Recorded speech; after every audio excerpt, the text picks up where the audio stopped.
Hello, everyone. Nigel here with Polluted Mainstream. And I thought we'd do something a little bit more fun today.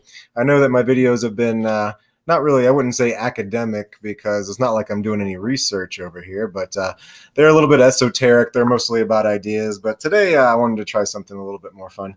I found this magazine. I actually stole this magazine out of a doctor's office in Durham. Durham is a town, it's a city that's near mine in North Carolina. It's really progressive, a lot of liberals there. It's a revitalizing town, like a lot of gentrification going on there.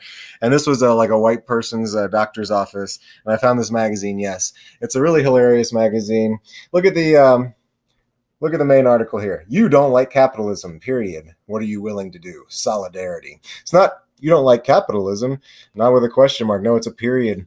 So these people already know you're a communist if you read this magazine. It's a communist magazine. And I found some really funny articles in it. Actually, all the articles are pretty much gold. But the one that caught my eye was one that says, shop here, not there. I don't know if you can see this. Probably not. My camera's really shitty. Shop here, not there. Science says reducing inequality is almost that simple. And really, this goes to illustrate the problem with how liberals see science. See, science is a tool for us to use. It's not meant to make us a tool of it. And I don't know. I'll explain what I mean by that as I get into the article. But basically, the article starts off with this premise. They're saying you're going around doing your errands. Siri and Google Maps is telling you where to go. And maybe if you haven't tried a store that's similar to the ones you go to, then Google Maps will like reroute you to that store so you can try it. Now, me personally, I don't really know about this. I just go to the store like a normal person, like back before when there were smartphones to tell you what to do. But apparently nowadays people will go to their smartphones to decide what store to go to. But instead of just boosting sales, what if the suggestions coming from your smartphone were designed to address problems like social inequality and social justice? What if indeed, right? So how would it do that? Well, apparently, the goal of this app is to redirect money to poorer neighborhoods so that the wealth differences between rich and poor cities are evened out. So basically the rest of this article is word salad. It was pretty much insufferable to read. And that's basically because the premise is so ridiculous that there's not much that can really be said about it. They said they tried this in Barcelona and it kind of was able to cause an 80% boost in sales in some marginalized neighborhoods. Now, I don't know much about Barcelona, but I don't know how it's, ethnically separated. I know that there's a lot of Muslims in Barcelona. And I don't really know if it would be safe to do this in Barcelona, but I know it would not be safe to do it here.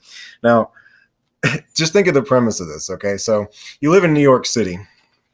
You shop in Manhattan, but this app wants to reduce social inequality, so it sends you to the Bronx so you can get the similar items in the Bronx. Now, there's a lot of reasons why people shop in certain areas of town. It's not just because it's convenient to them or because white people live there or whatever, they feel safer there. But those are some good reasons. Another good reason would be because they have the things you want at a particular store. They might not have the same things in a sort of a ethnic ghetto that you would get in Saks Fifth Avenue. They're just not going to have the same things.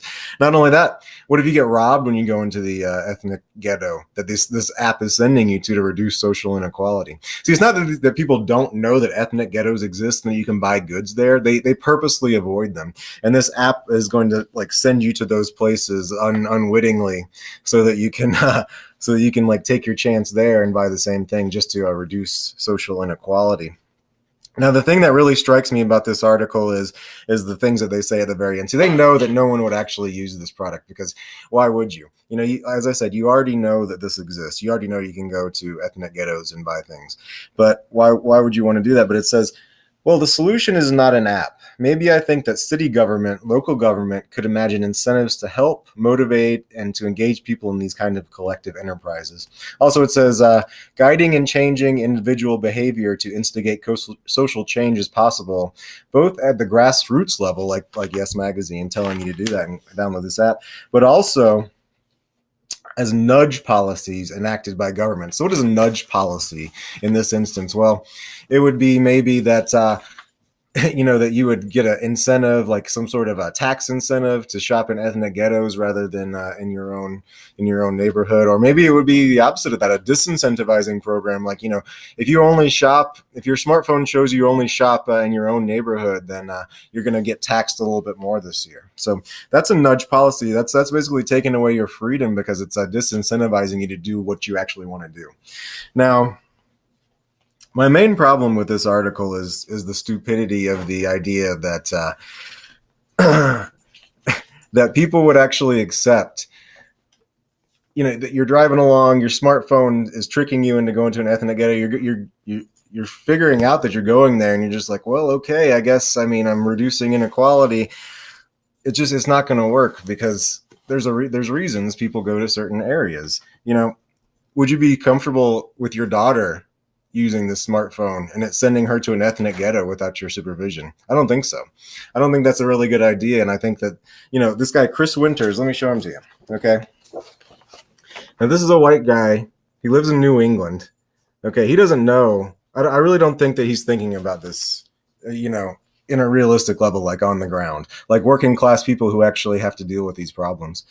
So I don't know. I just found this article a little bit ridiculous. I think it's par for the course for communists to think that not only will they make this app, but they'll make your government make you use it, and in that way you can you can help the marginalized groups. Now, aside from the fact that it's dangerous to go to an ethnic ghetto to shop, like if you're like a rich white person, to go to an ethnic ghetto to shop for the things that you would ordinarily get in your own neighborhood, what does it do? Yes, it reduces inequality, but is that a good thing? I don't think it is, but not in this way anyways, because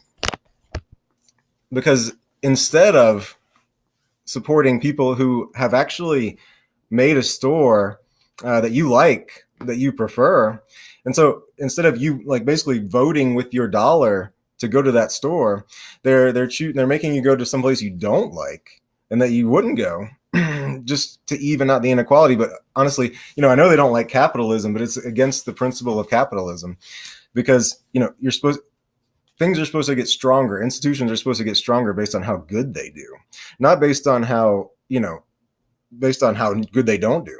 That's exactly what this is doing. The ethnic ghettos, they're dangerous. They don't have as good of products as the downtown, like the shopping districts downtown. And also, you're not supporting the people who have done good for you the whole time. That's why these stores are successful, because they've been doing good work the whole time. So, you're rewarding bad behavior when you do this. So I don't know. I just thought this article was really funny, and I'll probably do more articles in future videos from Yes Magazine. I really do think it's really an interesting publication. I'm glad that I found it. I'm glad that I stole it out of the doctor's office. So what do you think, guys? You think I should do more current events from Yes and other stuff like this? I think it's a lot of fun. I think it's a little bit more fun than delving into ideas all the time. So tell me what you think in the comments below. Until then, I'll see you next time.